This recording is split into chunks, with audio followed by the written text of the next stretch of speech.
Salut à tous, ici Maël. Vous avez tous entendu parler de la réforme fiscale qui vient de débarquer. Et si jamais vous pensez que cela ne va pas vous impacter, détrompez-vous. Détrompez-vous. Il faut comprendre que les nouvelles règles fiscales vont changer la donne pour beaucoup d'entre nous. Mais pas de panique. Je suis là, bien évidemment, pour vous aider à garder le contrôle. Alors, dans cette vidéo, je vais donc vous dévoiler 5 astuces simples et puissante pour protéger vos finances, gérer votre argent comme un professionnel et surtout pour vous permettre d'éviter les pièges de cette réforme. Alors, prêt donc à reprendre les rênes de votre budget? Restez bien avec moi dans cette vidéo jusqu'à la fin parce que la 5e astuce risque bien être déterminante pour vous. Alors, si vous me découvrez pour la première fois, je suis Maël et bienvenue sur Maël Jar. Ici, on parle de sujets qui touchent directement votre quotidien sur les domaines de la finance, sur l'entrepreneuriat et nous partageons également des astuces pratiques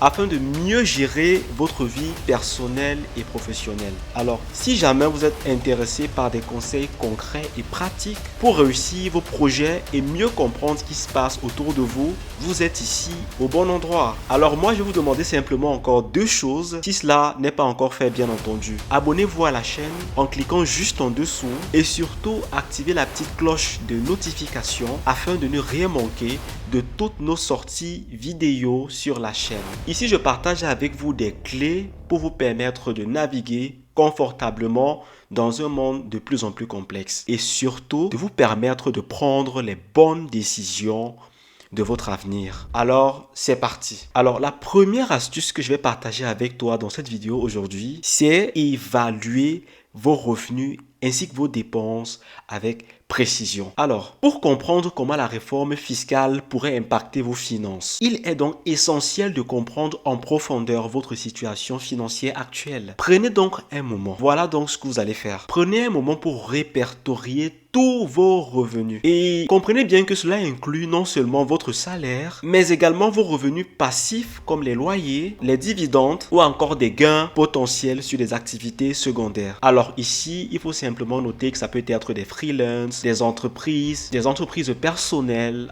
des petites entreprises ou des business que vous pourrez avoir. Vous ferez de même pour vos dépenses. Identifiez toutes vos dépenses, y compris les dépenses irrégulières comme les assurances, les réparations ou l'entretien de votre véhicule, si vous en avez un. Une fois donc toutes ces informations réunies, vous pourrez donc mieux anticiper l'impact de la réforme sur des revenus assez spécifiques, comme ceux, par exemple, provenant de l'immobilier ou des investissements financiers, qui pourraient être soumis bien évidemment à de nouvelles taxes. Alors, pour vous expliquer, je vous prends un petit exemple simple. Imaginons que vous avez peut-être des revenus locatifs, c'est-à-dire simplement des biens immobiliers ou si vous voulez des maisons ou des résidences que vous mettez à disposition des personnes pour louer. Cette réforme donc pourrait bien modifier la manière dont vous devez déclarer et imposer ces gains. Alors, vous comprenez donc qu'il est super important de prévoir donc des ajustements dans votre gestion mensuelle pour éviter des mauvaises surprises en fin d'année fiscale. Alors, la deuxième astuce que je vais partager dans cette vidéo ici avec toi,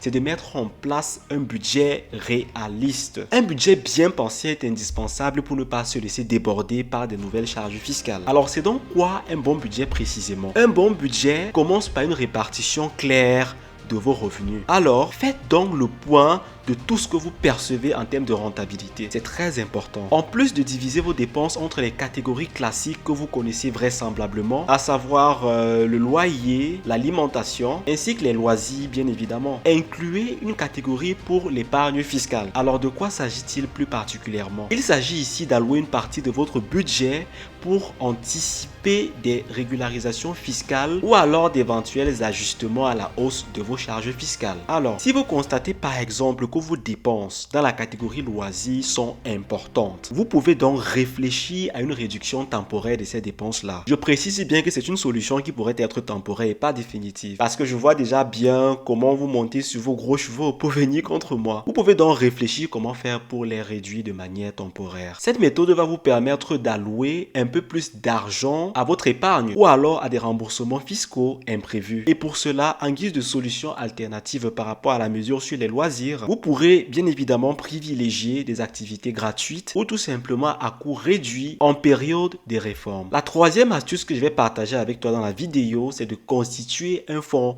d'urgence. Il est très important, les amis, de constituer un fonds d'urgence. Alors, c'est quoi un fonds d'urgence? Alors, c'est tout simplement une ligne de défense primordiale face à un imprévu. L'objectif ici, les amis, est de mettre de côté 3 à 6 mois de vos dépenses essentielles pour vous protéger contre une perte de revenus ou un ajustement fiscal. Alors, si vous êtes par exemple une personne avec des revenus fluctuants, alors cela signifie donc des personnes avec des revenus qui ne sont pas fixes, des revenus variables, vous comprenez. Il peut être donc judicieux, dans votre cas particulièrement, de viser un montant plus élevé afin de couvrir toute éventualité. Quel pourrait être donc un exemple pour cela? Par exemple, imaginez que, suite à une régularisation fiscale, l'administration vous demande de régler un montant supplémentaire. Si vous avez constitué un fonds d'urgence, vous pouvez faire face à cette demande sans perturber votre quotidien ou tout simplement recourir à des crédits qui pourraient bien évidemment s'avérer coûteux pour vous. Ce fonds donc, qu'est-ce qu'il représente pour vous? Il vous offre deux choses. Premièrement,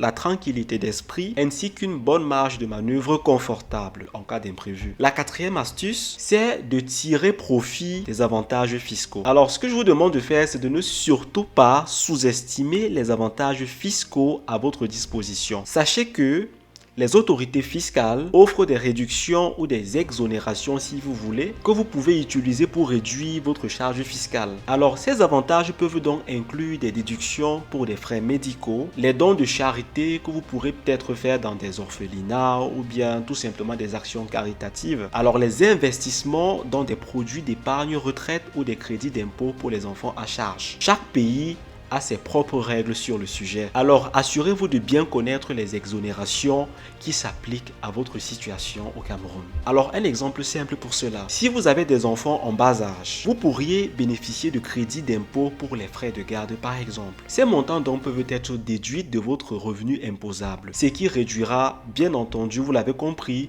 le montant que vous devez payer. La cinquième astuce que je partage avec toi ici et qui est la dernière, c'est de s'entourer de conseils d'experts. Il est très important de s'entourer de personnes qui maîtrisent le sujet. Alors, notez que se faire accompagner par un fiscaliste ou un comptable est un choix judicieux. Surtout en période de réforme fiscale. Ce sont donc des personnes qui peuvent vous aider à mieux comprendre les subtilités de la nouvelle législation, d'optimiser votre déclaration fiscale et d'éviter les erreurs coûteuses. Ces personnes peuvent bien évidemment vous aider à anticiper de potentiels régularisation fiscale en optimisant par exemple vos investissements ou en ajustant vos revenus déclarés. Alors comprenez que le piège de beaucoup de personnes qui s'aventurent dans les déclarations à tort ou à travers sont susceptibles de commettre des erreurs. Alors il est important de toujours se faire accompagner d'un expert, que ce soit en fiscalité ou en comptabilité, qui pourrait donc justement vous permettre de tirer profit de la réforme fiscale. Sur la chaîne Maëlja, vous pourrez bénéficier d'un accompagnement en la matière. Voilà donc pour vos 5 astuces pratiques et détaillées. Grâce à ces conseils notamment, vous serez mieux préparé à naviguer dans cette réforme fiscale et à prendre les bonnes décisions financières. Parce qu'il est très important de prendre les bonnes décisions financières. Si vous prenez les bonnes décisions financières, vous faites de l'argent. Mais si vous prenez les mauvaises décisions financières, vous perdez de l'argent. Et on est d'accord que personne ne veut perdre de l'argent, n'est-ce pas? Alors, si vous avez des questions supplémentaires ou d'autres astuces